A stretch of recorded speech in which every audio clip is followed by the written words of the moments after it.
দল প্রতিষ্ঠার পর এবারই সবচেয়ে অনুকূল সময়ে জাতীয় সমাবেশ করছে বাংলাদেশ জামাত ইসলামী। রাজধানীর সোহরাওয়ার্দী উদ্যানে এই সমাবেশে দেশের ডান ও ধর্মভিত্তিক ঘরানার দলগুলোকেও আমন্ত্রণ জানানো হয়। জাতীয় নির্বাচন আনুপাতিক হারে করা, স্থানীয় সরকার নির্বাচন আগে দেওয়া সহ ৭ দফা দাবিতে আয়োজিত সমাবেশে সারা দেশ থেকে জড়ো হয় লাখো নেতাকর্মী। এতদিন ঢাকার বিভিন্ন মোড়ে সভা সমাবেশ করলেও সোহরাওয়ার্দী উদ্যানে এটাই জামাতের প্রথম সমাবেশ, তাই নেতাকর্মীদের মধ্যে দেখা গেছে বাড়তি উচ্ছ্বাস।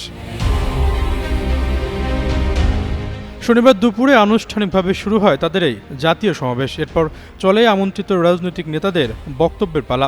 বিকেল ৫টার দিকে নেতাকর্মীদের উদ্দেশ্যে ভাষণ দিতে মঞ্চে আসেন জামাতে আমির ডাক্তার শফিকুর রহমান, কিন্তু বক্তব্যের শুরুর কিছুক্ষণের মধ্যে মঞ্চে লুটিয়ে পড়েন তিনি।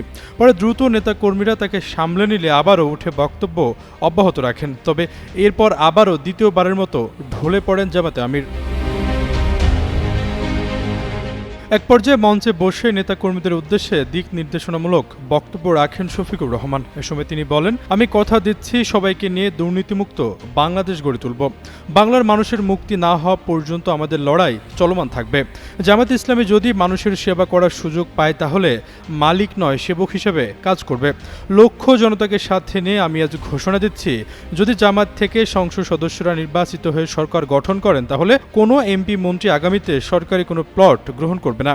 কোনো এমপি ও কোনো মন্ত্রী ট্যাক্সবিহীন কোনো গাড়িতে চড়বে না। কোনো এমপি ও মন্ত্রী নিজের হাতে কোনো টাকা চালাচালি করবে না। হুঁশিয়ারি দিয়ে শফিকুর রহমান আরও বলেন, চাঁদা আমরা নেব না, দুর্নীতি আমরা করব না। চাঁদা আমরা নিতে দেব না, দুর্নীতি সহ্য করব না। এই বাংলাদেশটা আমরা দেখতে চাই। যুবকদের স্পষ্ট ভাষায় বলতে চাই, তোমাদের সঙ্গে আমরা আছি।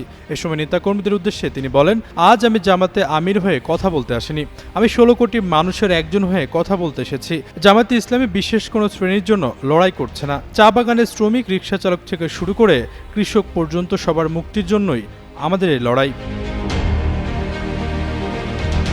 দলের আমির ডাক্তার শফিকুর রহমানের বক্তব্যের মাধ্যমে সমাবেশের সমাপ্তি ঘোষণা করা হয়। এরপর ধীরে ধীরে সমাবেশস্থল থেকে বের হতে থাকেন জামায়াতের নেতাকর্মীরা। একই সঙ্গে সোহরাওয়ার্দী উদ্যান সংলগ্ন সড়ক, রমনা পার্ক, মৎস্য ভবন, শাহবাগ ও আশেপাশের এলাকায় থাকা নেতাকর্মীরা গন্তব্যে রওনা দেন। এ সময় তারা বিভিন্ন স্লোগান দিতে থাকে। আশরাফুল ইসলাম, যুগান্তর নিউজ।